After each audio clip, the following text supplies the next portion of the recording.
You know who you want to speak to. I pray, God, that you just open their hearts, that they will hear you, and not just hear you, but obey. In Jesus' name, amen. Amen. I'm sure many of us by now have heard one of President Trump's agendas is building a wall between Mexico and USA, and that Mexico will pay for the wall.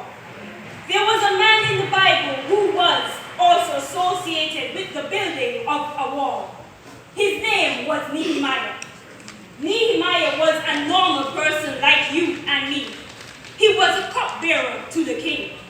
One day when he was in the palace, he met with one of his brethren, Hananiah, and other men from Judah. By way of conversation, he asked them about the Jews. He learned that the remnant of Jews in Judah was in distress and that the walls of Jerusalem were broken down.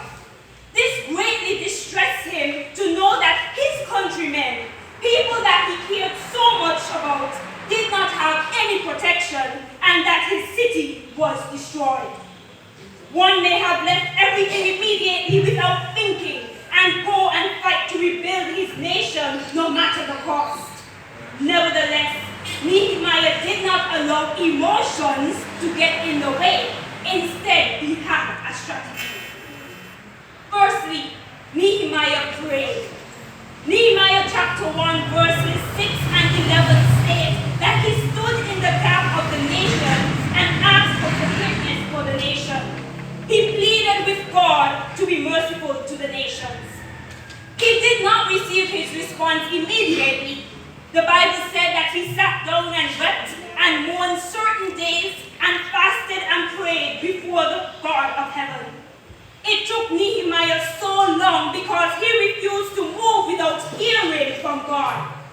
He knew that once God said that it was okay, that everything will work out, so he continued seeking God. Then, God, seeing Nehemiah's sorrow for his nations, made a way for Nehemiah to go and rebuild the wall. God had caused the king of Persia to notice Nehemiah's sadness and to have compassion to allow him to go back to Israel to rebuild the wall of Jerusalem. Hence, Nehemiah's prayer was answered. Prayer still works. It may seem that God may take a long time to answer, but I'm here to let someone know today that there is still power in prayer. Amen. Then you may ask me, why do some prayers seem to take so long to be answered? 1. God often wants to test our faith, and God also wants us to just trust in Him. Scripture declares, wait on the Lord, be of good courage, and He will strengthen you. Wait, I say, on the Lord.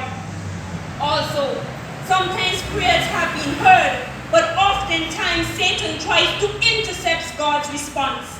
We see it in Daniel, where the angel told Daniel, from the first day thy words were heard, but the prince of kingdom of Persia withstood me. Indeed, church, the same principality discussed in Ephesians 6, a work of the devil, was fighting the angel so that Daniel's prayer could not be answered. That is why it is imperative that we always pray. After a while, just like that angel was able to reach Daniel with his answer, your angel will come with your response. Amen. Dare to be different. I know that your heart is in the right place. I know that you have a love for people that is above the normal level. I know that you would give up anything and everything just to help people. This is admirable. But I've come across today to tell you that before you move, pray. Ensure that prayer and fasting are the beginning of all your strategies. After you have done that, wait for God to answer. God hears and He knows your heart, Christus. Just be patient. Your answer is on its way. Amen. Secondly, Nehemiah kept his and God's plans to himself. Oftentimes as Christians, we may be tempted to spread the word and the plans that God has revealed. It is not that we are trying to show off, but just that the mere fact that God We just want the whole world to know how happy we are. Nevertheless, that is not always a good idea. 1 Peter chapter 5 verse 8 states, "Be alert and of sober mind. Your enemy, the devil, prowls around like a roaring lion looking for someone to devour." Sometimes the devil comes himself, and sometimes he uses people that we thought would be for us. Psalms 118 verse 9 says, "It is better to trust in the Lord than put your confidence in man." Therefore, Nehemiah set about to build a wall, but ensured that he told no one of his plan and God's plan. Nehemiah chapter 2 recaps his plan. "So I came to Jerusalem and was there 3 days, and I arose in the night, I and some few men with me. Neither told I any man what God had put in my heart to do for Jerusalem. And I went by night by the gate of the valley and viewed. Hence, unless God tells you to speak, keep your mouth shut." Thirdly, Nehemiah ignored people.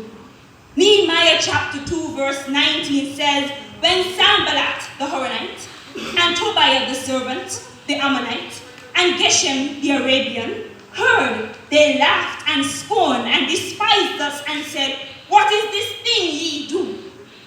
People will try to discourage you. It is not they who are discouraging you, but it's the spirits designed behind them to stop you from doing the work of God. Just like Nehemiah, ignore them and continue to do the work that you have been commissioned to do. Had Nehemiah listened to them, the great revival and repentance of God's people would have never happened.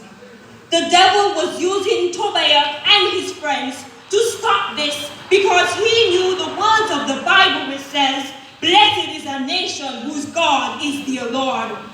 Hence, the devil tried to stop the Jews from coming together.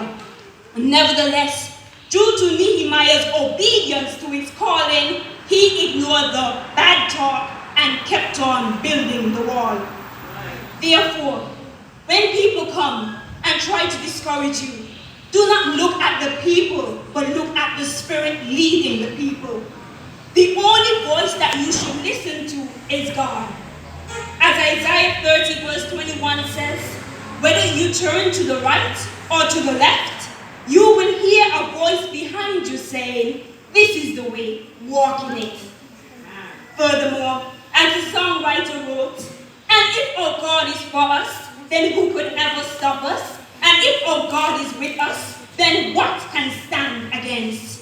Ignore the bad talk and just do what God tells you to do. In conclusion, dare to be different. You are about to step into a new season. Amen. Here is your strategy for your next season. Pray and fast until you hear from God. Once God has answered, keep God's instructions to yourself and operate in secret with God's authority. Then, when people come and try to stop you from what God has commissioned you to do, ignore them. The only voice you should listen to is God. This is the word of the Lord to dare to be different. "My people perish because of a lack of knowledge. I am the God of this land. I am the God that sustained and has been with this island. I have protected it from hurricanes. I have shielded it from outside influences. And what have I been repaid with? The ushering of other gods into my land." You calling yourselves dare to be different should not be taken lightly. If you really want to be different, you must move to the next level. You started out to meet the needs of the communities, but I'm calling you to meet the need of the nation. Will you fight for me? Will you go up against spiritual warfare that this nation is about to encounter? Will you be my voice to my people? Do you love me, dare to be different? Show it by moving to the next level. All the difficulties that you have endured was my training you for such a time as this. Stick close to me. I am your Father. I will provide for you the resources. Move when I tell you to go. Lean not unto your own understandings, my son, Mercius and Christus. I will tell you when to move. Until then, prepare yourself. The battle is about to begin in this land. Dare to be different, like Nehemiah. Prepare to build the wall. Amen.